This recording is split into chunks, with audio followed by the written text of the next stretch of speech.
क'क्राझार सहर आरएनबी र'डनि साखाथियाव थानाय प्रागति भवनाव लुनानै दोननाय रुपनाथ ब्रह्मनि अन्थाइ खाम्फाखौ गोमोरलांनो हमनायखौ नुनो मोन्दों। मुंदांखा राजखान्थिगिरि थुनलाइगिरि समाज सिबियारि बर'नि गिबिसिन एमएलए आरो आसामनि मन्थ्रि जानो हानाय रुपनाथ ब्रह्म बिथांनि दिनै 120थि बोसोरारि जोनोम सान। ससियेल मिडियाफोराव दिनै माखासे बर' सुबुंफोरखौ रुपनाथ ब्रह्म बिथांखौ गोसोखांनानै बिथांनि जोनोम साननि गाहाम हामलायनायखौ नुनो मोन्दों।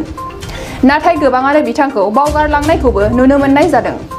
मख'नो गोनांदि सिगांनि हाग्रामा महिलारि दैदेननाय बिटिसि सरकारा क'क्राझार सहरनि आरएनबी र'डनि साखाथियाव थानाय प्रागति भवनाव रुपनाथ ब्रह्म बिथांनि गोसोखांथिनि थाखाय रुपनाथ ब्रह्मनि मुसुखा लुफुंनानै बेखेवनानै दोनदोंमोन। नाथाय लुनानै दोनजानाय रुपनाथ ब्रह्मनि मुसुखाया दा जायगायाव गैलिया, जेराव दाबसे गुबुन जायगायाव थफ्ला जुनानै दोननायखौसो नुनो मोन्दों। गोसोआवथ' गाज्रि मोननाया फैखागोन, मानो होनबा बियो सासे बर'नि बारग' एमएलए आरो मन्थ्रिमोनबो बिथाङा, आरो हारिनि थाखाय जोबोद खामानि मावलांदोंमोन बिथाङा। दा बेफोरबायदि खामानि मावग्रा मानसि बिथांनि मुसुखाखौ दा बबेबा खनायाव दोननायाबो थिग जायाखै, बा दोननांनायनिबो माबा मोनसे खारन थानो हागौ। जेराव दङमोन बहाय माने दा न' लुगासिनो दङ, बे न' लुनायनि थाखायनो बिथांनि मुर्तिखौबो बिदि दोननांगौ बायद' जानानै फैदों जानो हागौ। आसलते बे रुपनाथ ब्रह्म बिथांनि मोनसे कमिटिबो दंखायोमोन।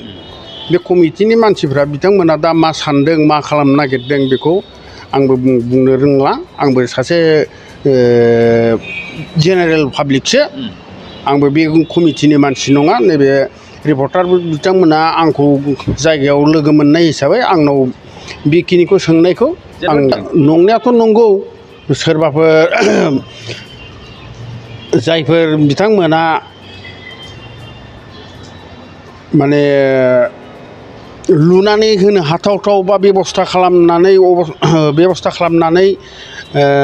होनो हाग्राफोर मानसिफोरबो दङमोन, नाथायबा बिथांमोना जेबो गुरुत्थ' लायाखै बादि मोनदों आरो आङो। अब्ला नुलांगौमोन। जोबोद दुखुनांथाव थारैनो। दुखुनांथावाथ' दुखुनांथावखा। एसे साधारन पाब्लिक हिसाबै नोंथाङा मा खालामनो सानो, जिहेतु गभर्नमेन्ट जाहाथे बिथांमोना अननानै बिथांनि मुसुखाखौ बबेबा मोनसे जायगायाव फसंफिननानै दोननो हायोब्ला खोब मोजां मोनगौ आरो आङो। धन्यबाद। नोंथाङा सरखारि साख्रि नागिरदोंना? नोंथांनि थाखाय मोनसे गोजोनथाव खौरां। नोंथांनि थाखाय दं एडुकेट पइन्ट, जेराव नोंथाङा सोलोंथाइ लानायनि गेजेरजों सरखारि साख्रिनि गुबुन गुबुन रोखोमनि गोब्राब आनजादफोरखौ उथ्रिसारनो हागोन आरो गावनि आथिङाव गसंथानो हागोन।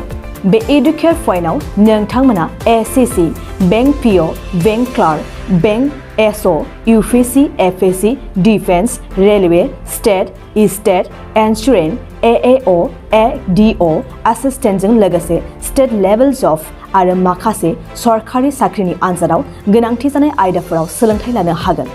मख'नो गोनांदि बे सोलोंसालियाव साख्रिनिल' नङा, बेयाव एमबिए आरो सैनिक स्कुल बायदियाव एडमिसननि थाखाय एन्ट्रेन्स होनो थाखायबो सोलोंथाइ लानो हागोन।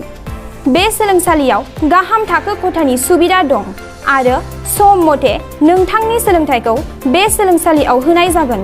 बेखौबो मिथिनांगोन दि बे एडुकेट पइन्टआव सोलोंथाइ लानानै बावैसो 2021-22 इं मायथाइनि एसएससि जिडिनि आनजादाव गासै 11 सा सोलोंसाफोरा उथ्रिसारनो हादों।